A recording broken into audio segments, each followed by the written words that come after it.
गंगाजल पार्ट 2 योजना से जल संकट का समाधान। नालंदा में 92 किलोमीटर लंबी नई पाइपलाइन बिछाई जाएगी। भविष्य की जल आवश्यकताओं को ध्यान में रखते हुए बिहार सरकार की ओर से गंगाजल परियोजना के द्वितीय चरण का काम तेजी से आगे बढ़ाया जा रहा है। इस महत्वाकांक्षी परियोजना के तहत हाथीदह से मधुबन जलाशय तक 92 किलोमीटर लंबी नई पाइपलाइन बिछाई जाएगी, जो क्षेत्र की जल आपूर्ति व्यवस्था में क्रांतिकारी बदलाव लाने का वादा करती है। गंगाजल पार्ट 2 एक बहुआयामी परियोजना है, जिसमें कई महत्वपूर्ण घटक शामिल है। मधुबन जलाशय का निर्माण, नई पाइपलाइन का विस्तार, एसटीपी, डब्ल्यूटीपी की स्थापना और बिहार शरीफ तक पाइप नेटवर्क का विस्तार इसके मुख्य स्तंभ है। यह परियोजना न केवल वर्तमान जल संकट का समाधान देती है, बल्कि अगले 3 दशकों की जल आवश्यकताओं को भी संबोधित करती है। परियोजना के पहले चरण में सबसे प्राथमिकता मधुबन जलाशय के निर्माण को दी गई है। इसके लिए आवश्यक भूमि अधिग्रहण की प्रक्रिया शुरू हो चुकी है, जिसमें मधुबन और मोतनाजे गांव की जमीनें शामिल हैं। हालांकि अगस्त 2024 में कार्य एजेंसी के साथ समझौता होने के 9 महीने बाद भी भूमि अधिग्रहण का काम अपेक्षित गति से नहीं हो रहा है।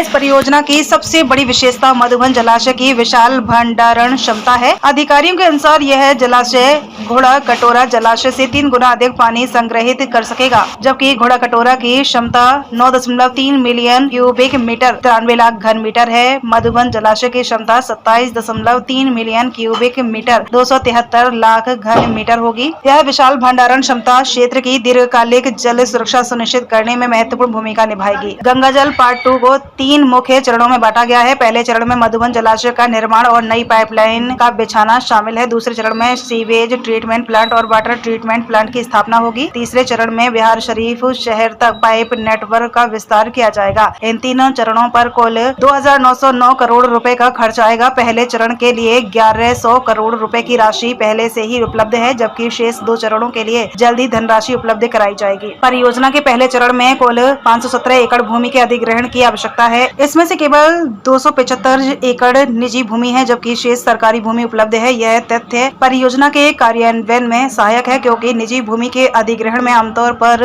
अधिक समय और जटिलताएं होती हैं। मधुबन जलाशय से नवादा के 44 वार्डों के प्रत्येक घर में स्वच्छ गंगाजल की आपूर्ति की योजना है। साथ ही बिहार शरीफ शहर में भी गंगाजल पहुंचाने की व्यवस्था की जाएगी। यह व्यापक कवरेज लाखों लोगों के जीवन की गुणवत्ता में सुधार लाएगा। परियोजना के सफल कार्यान्वयन की जिम्मेदारी सिंचाई विभाग को सौंपी गई है। विभाग के कार्यपालक अभियंता सुशील प्रकाश ने स्पष्ट किया है कि यह परियोजना अगले 30 सालों की जल आवश्यकताओं को ध्यान में रखकर तैयार की गई है। उन्होंने कहा कि भविष्य में होने वाले पेयजल संकट की संभावनाओं को देखते हुए सरकार ने इस परियोजना की महत्ता को समझा है। काम के आदेश मिलने के बाद पाइपलाइन का काम 2 साल में पूरा होने का लक्ष्य रखा गया है। हालांकि भूमि अधिग्रहण की धीमी गति चिंता का विषय है। जलाशय निर्माण और नई पाइपलाइन का काम समांतर चलना आवश्यक है, ताकि मधुबन जलाशय में पानी की आपूर्ति सुनिश्चित हो सके।